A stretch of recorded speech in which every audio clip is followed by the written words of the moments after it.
বাঁচাতে পারবো। কিন্তু একটা বিষয়, আমাদের তো প্রতিপক্ষ আছে, আছে না?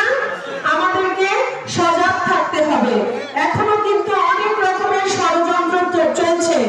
আমাদের যে চেয়ারম্যান সাহেব জনাব তারেক রহমান সাহেব বাংলাদেশে আসলেন 25শে ডিসেম্বর, সেদিন ঢাকা শহরের অবস্থা কি হয়েছিল আপনারা দেখেছেন না খবরে? বাংলাদেশের মানুষের মনের মধ্যে ধানের শীষের প্রতি, বিএনপির প্রতি, আমাদের মা বেগম খালেদা জিয়ার প্রতি, আমাদের শহীদ রাষ্ট্রপতি জিয়াউর রহমানের প্রতি এত ভালোবাসা, সেই ভালোবাসা তার সন্তান জনাব তারেক রহমান যখন দীর্ঘদিন পরে বাংলাদেশে আসলেন, সেই সম্মানটুকু তাকে তারা দেখিয়ে দিল, ঠিক না? আমরা তো সবাই বুঝতেছি যে 12 ফেব্রুয়ারি যে নির্বাচন হবে, এই নির্বাচনে কোন দল বাংলাদেশে রাষ্ট্র পরিচালনার দায়িত্ব পাবে বলেন তো? বিএনপি। আর আপনাদের এখানে তো নির্বাচনে অনেক অনেক দলের প্রার্থী আছে, আছে না? ধানের শীষেরও আছে, আরো বিভিন্ন দল আছে, আছে না? তা আপনারা যদি ভুল করেন, অন্য কোনো দলের প্রার্থীকে যদি নির্বাচিত করেন, সেটা কি আপনাদের জন্য সুখকর হবে?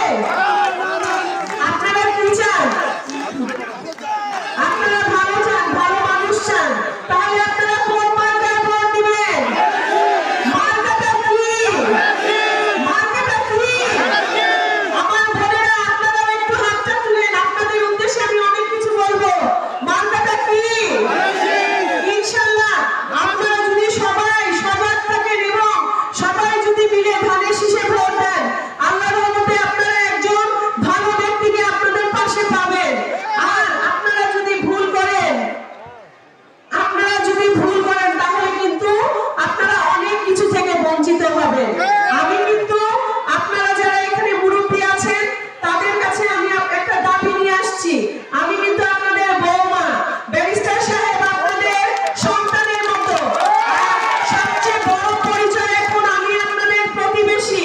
এই এলাকার মানুষকে যেন পাটগ্রামে যেতে না হয়, সেই জন্য ব্যারিস্টার সাহেব হাতিবান্ধা একটা বাসা করেছে, যাতে করে পাটগ্রামের মানুষও আমাকে যেভাবে পাবেন প্রয়োজনে, আপনারাও যেন আপনাদের যে কোনো সমস্যায়, যে কোনো প্রয়োজনে ওনাকে আপনারা পাশে পান। ইনশাআল্লাহ আমাকেও আপনারা পাশে পাবেন। আপনাদের যে কোনো সমস্যায় উনি যেমন আপনাদের কাছে থাকবে, আমিও আমাদের মা বোনদের যে কোনো সমস্যায় আমাকে আপনারা পাশে পাবেন। আপনারা কি আমাকে রাখবেন আপনাদের পাশে? রাখবেন? হাত তুলেন মা বোনেরা, বলেন। ভাবিকে কি পছন্দ হয়েছে? হয়েছে? তাহলে ভাবি ইনশাআল্লাহ, ভাবিও আপনাদেরকে অনেক পছন্দ করলো। কেননা এই যে শীতের রাত, মা বোনদের কত রান্না আছে, বাচ্চা ঘুমায় গেছে, কোলে নিয়ে বসে আছেন শুধুমাত্র একটু ভাবির কথা শোনার জন্য।